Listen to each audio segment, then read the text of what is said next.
Welcome back, folks. I'm Frizz, and today I'd like to take some time to talk about one of the most important actions in all of Pathfinder 2e. Recall knowledge.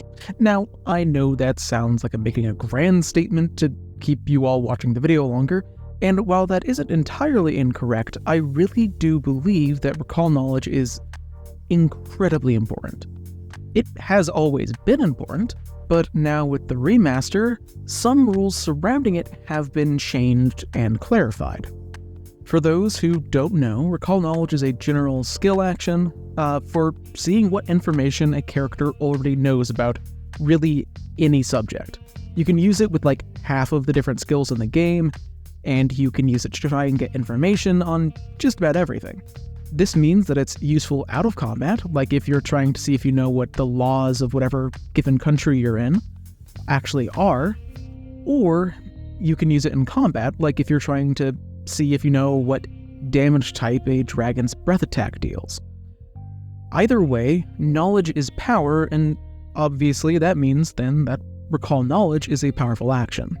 Up until recently, the only problem with recall knowledge is that it was pretty vaguely worded. To be honest, it's always going to be a vaguely worded action just because of how broad it is. If you're using the same action for figuring out if you know the name of an ancient king, and the same action to identify an eldritch monstrosity, it's kind of hard to not have that be vague simply because of how applicable it is across such a variety of situations. Thankfully, the remaster addressed that a bit. Previously, succeeding on a recall knowledge check gave a piece of information, while critically succeeding gave an extra piece of information. Also, crit failing gave a false piece of information. Now, you might have noticed, piece of information is a pretty bad unit of measurement, and this was the main point of contention about recall knowledge. Out of combat, it was really nice and intuitive. However, in combat, what piece of information was given and how much was given, like how large a piece of information actually is, that was all entirely up to GMs and their interpretation of the rule, which could be good or bad depending on how generous your GM was feeling. Merely like getting the name of the species that you're fighting isn't great for a single action. So it really changed a lot between different groups, how useful it was, and what you would even get. With the remaster, things have changed very slightly. Instead of measuring recall knowledge in pieces of information, instead the player asks questions which get answered either truthfully or falsely.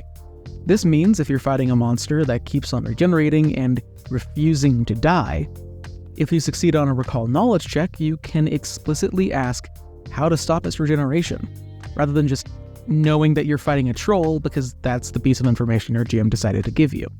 The main thing that I like about this change is that it gives players more agency when it comes to getting information.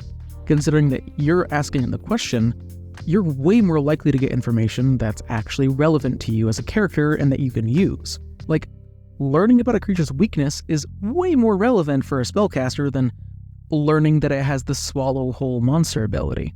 So yeah, recall knowledge has always been good, but it's a lot more consistent now. However, I do have an idea for a way to help recall knowledge be a bit better in combat and avoid people wasting an action by recalling knowledge and asking about something that is entirely irrelevant. Because really, who wants to spend an action to try and determine if a creature has a weakness only to learn that it doesn't have one and that's the only outcome of that action? My idea is pretty simple. Whenever a PC uses recall knowledge specifically to learn about a creature, they should be given a couple of applicable categories for questions. The ones that I have in mind are special attacks, special defenses, and special qualities. So rather than asking if a creature has any weaknesses and risk, wasting the action if they don't have any weaknesses, you can instead ask about special defenses. Even if the creature doesn't have a weakness, if your GM's offering special defenses as an option in the first place, then it has to have some kind of defense that you can learn about, whether that be like a resistance to a particular type of damage, Or even something like how succubi take damage whenever you insult them on how you're not attracted to them. Mainly, this little system is mostly there just to help players who don't know what kind of questions they need to ask to get useful information about a target. Some stat blocks in this game are really, really fucking weird, and coming up with some kind of relevant question to ask is kind of hard when you're dealing with like a blob of eldritch goo. Like, that can be really hard to come up with a relevant question. And that's because we're normal people, but the characters that we're playing are dramatically more competent than we will ever be in our lives.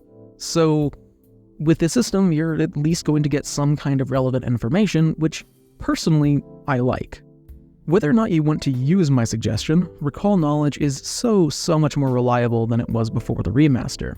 Like, even if you aren't using the system that I just talked about, which, for the record, I totally stole from how the Find the Path podcast does Recall Knowledge in Pathfinder 1e. Using Recall Knowledge is just way better than it was before. Like, the question, how does this thing try and kill people, or what makes killing this thing difficult, are very, very broad questions that are useful in a lot of different circumstances. Seriously, Recall Knowledge makes the game a lot more fun, and I highly recommend that you use it if you don't already. Thanks for watching. I've been wanting to talk about Recall Knowledge for a little while now, since it really has gotten better since Player Core 1 dropped. What do you think about the changes that were made? I think the intention behind the action is a lot clearer now, so hopefully the ambiguity won't cause as many problems for people.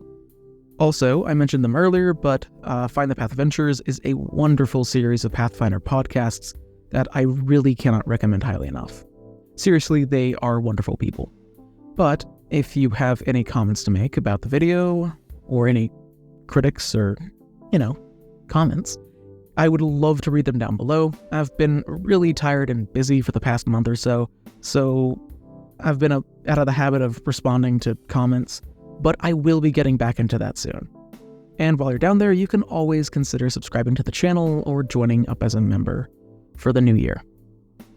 But regardless, until I see you next, live a wonderful life.